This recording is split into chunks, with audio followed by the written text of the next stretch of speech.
जी सुनिए, राहुल का टिफिन दे आइए उसके ऑफिस में। राहुल की माँ बोली, क्या राहुल आज साथ में टिफिन लेकर नहीं गया? आज उसके ऑफिस में मीटिंग थी बॉस के साथ सवेरे सवेरे, इसलिए बिना टिफिन के ही वो चला गया। ठीक है, मैं दे आता हूँ। राहुल के पिता तैयार होने के लिए कमरे में चले गए। एक दिन पहले, माँ, मेरे दोस्त के पिताजी भी टीचर थे। उन्होंने देखो कैसे आलीशान बंगला खरीदा है। नहीं तो मेरे पापा, हम आज भी इस किराए के मकान में रहते हैं। राहुल गुस्से से बोला। राहुल, तुम्हें पता नहीं शायद, पर तुम्हारे पापा घर में सबसे बड़े थे, इसलिए 2 बहन और 2 भाइयों की शादी उन्हें ही करनी थी, और साथ में तुम्हारी पढ़ाई का खर्चा, और तुम्हारी बड़ी बहन की शादी भी तो थी। किसने किया ये सब? क्या फायदा इन सब का? उनके भाई बहन अब बंगले में रहते हैं। कभी उन्होंने सोचा है कि अपना भाई किराए के मकान में रहता है तो उसके लिए एक छोटा सा घर खरीद के दे दे? ये सुनकर माँ की आंखों में आंसू आ गए। उन्हें समझ नहीं आ रहा था कि जन्म दिया बेटा अपने बाप के बारे में ऐसी बातें कर रहा है। फिर माँ बोली, तुम्हारे पिता ने अपना कर्तव्य निभाया, अपने भाई बहनों से कभी किसी चीज की उम्मीद नहीं की। राहुल पागलों जैसा बोल रहा था। अच्छा वो ठीक है, पर पिताजी लड़कों की ट्यूशन लेते थे। उनसे अगर फीस लेते तो आज पिताजी पैसों की गद्दी पर सोते। आजकल के क्लास वाले देखो कैसे इंपोर्टेड गाड़ियों में घूमते हैं। लेकिन तुम्हारे पिता के कुछ उसूल थे, ज्ञान बांटने के, पैसे नहीं लेने के, इसलिए तो उन्हें ढेर सारे पुरस्कार भी मिले। पता भी है तुम्हें? ये सुनते ही राहुल जोर से चिल्लाया, क्या फायदा इन पुरस्कारों का? क्या उनसे हमारा मकान बनेगा? पड़े हैं धूल खाते उस कबाड़ खाने में, कोई नहीं पूछता है उनको। तभी दरवाजे की बेल बजती है। पिताजी ने अपनी बातें तो सुन नहीं ली ना। इस डर से राहुल का चेहरा उतर गया, लेकिन पिताजी किसी से बात किए बिना ही अपने कमरे में चले गए। ये था कल का झगड़ा। और आज मोहनलाल ने साइकिल को टिफिन लगाया और कड़ी धूप में राहुल के ऑफिस पहुंच गए। कड़ी धूप होने के कारण वो थक गए थे। ऑफिस पहुंचने पर उनको सिक्योरिटी गार्ड ने रोका। राहुल सर को टिफिन देना था, क्या मैं अंदर जा सकता हूं? मोहनलाल ने पूछा। अभी नहीं दे सकते, वो बॉस के साथ मीटिंग में है। जब मीटिंग खत्म होगी तब दे देना। चलो यहां से हटो, बॉस तुम्हें देखना नहीं चाहिए। अगर बॉस को दिख गए तो मेरी हालत खराब हो जाएगी।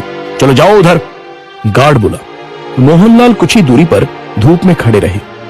मीटिंग 1 घंटे से ऊपर तक चली। उनके पैर में दर्द होने लगा। तभी ऑफिस के केबिन का दरवाजा खुलने की आवाज आई। बॉस के पीछे पीछे राहुल भी आया। धूप में खड़े हुए पिताजी को देखकर वो मचलाया। चलते चलते बॉस की नजर मोहनलाल पर पड़ गई। गाड़ी में बैठने की बजाय वो वहीं खड़े रहे। वो सामने धूप में कौन खड़ा है? उन्होंने गार्ड से पूछा। अपने राहुल साहब के पिता हैं, टिफिन देने आए थे। गार्ड डरते हुए बोला। बुलाओ उन्हें। राहुल घबरा गया, उसके पसीने छूट गए। उसे अपने पिता पर बहुत गुस्सा आया। गार्ड के बुलावे पर मोहनलाल अंदर आए। बॉस उनके पास गए और बोले, आप मोहनलाल सर हैं ना? सरकारी स्कूल में आप ही टीचर थे ना? हाँ, पर आप कैसे पहचानते हैं मुझे? कुछ समझने से पहले ही बॉस ने मोहनलाल के पैर छुए। राहुल और सब लोग ये देखकर हक्का बक्का रह गए। सर, मैं विजय, आपका स्टूडेंट था। आप मुझे पढ़ाने के लिए घर आते थे। हाँ, याद आया। बाप रे, तुम तो बहुत ही बड़े हो गए हो। विजय मुस्कुराया और बोला, सर आप यहाँ धूप में क्या कर रहे हैं? चलिए अंदर बैठते हैं, बहुत सारी बातें करनी है आपसे। सिक्योरिटी, तुमने इन्हें अंदर क्यों नहीं बिठाया?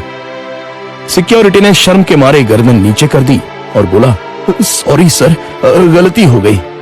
इस पर मोहनलाल बोले, इसमें इसकी कोई गलती नहीं है, आपको डिस्टर्ब ना हो इसलिए मैं ही बाहर खड़ा हुआ था। ओके।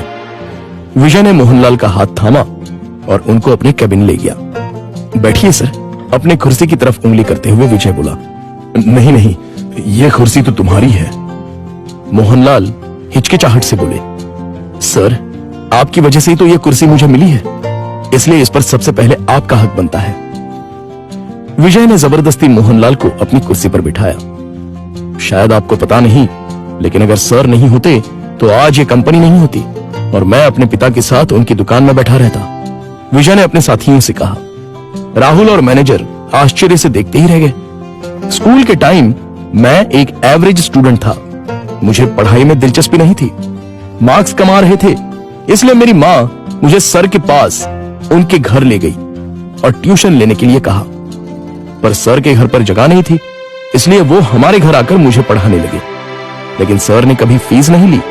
सर के पढ़ाने के तरीके से फिर धीरे धीरे मुझे पढ़ाई में रुचि आने लगी और मैंने 10वीं में दूसरा नंबर लाया। ये देखकर तो मैं हवा में उड़ने लगा। My goodness! पर सर ने कभी आपसे फीस नहीं ली? मैनेजर ने पूछा। मैं मां के साथ मिठाई लेके सर के घर गया। मां ने 50,000 का चेक सर को दिया, लेकिन उन्होंने वो नहीं लिया। तब सर ने एक बात कही थी जो आज भी मुझे याद है। सर ने कहा था, मैंने कुछ नहीं किया, आपका बेटा ही होशियार था।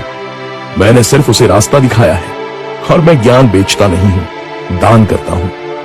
फिर मैंने 12th करने के बाद MS किया और अमेरिका जाकर पढ़ाई की और वापस आने के बाद ये कंपनी स्टार्ट की। एक पत्थर को सर ने हीरा बना दिया। सर, आपको सच में दिल से प्रणाम। मोहनलाल की आंखों में आंसू आ गए। यह सच में कमाल की बात है। बाहर दुनिया में पढ़ाई का बाजार चल रहा है और इन्होंने बिना फीस लिए पढ़ाया।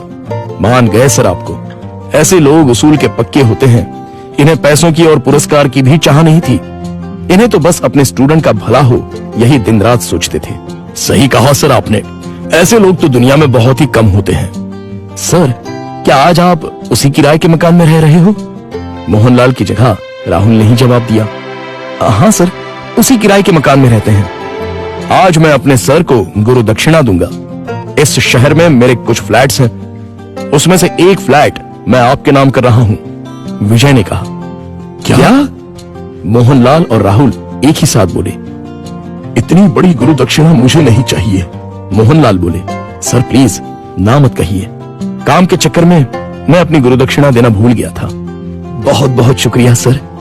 शुक्रिया मुझे नहीं, अपने पिता को कहो और मुझसे एक वादा करो कि तुम अपने पिता के अंतिम सांस तक उनके साथ रहोगे। हाँ सर, मैं वादा करता हूं। राहुल इमोशनल हो गया और उसकी आंखों से आंसू आ गए। तो दोस्तों, आपसे गुजारिश है कि कभी भी अपने पिता से यह मत पूछिए कि उन्होंने आपके लिए क्या किया और क्या कमाया है। जो कुछ कमाना है वो अपने दम पे कमाओ। उन्होंने हमें जो पढ़ाई और संस्कार दिए हैं वही आपको कमाने में मदद करेंगे। धन्यवाद।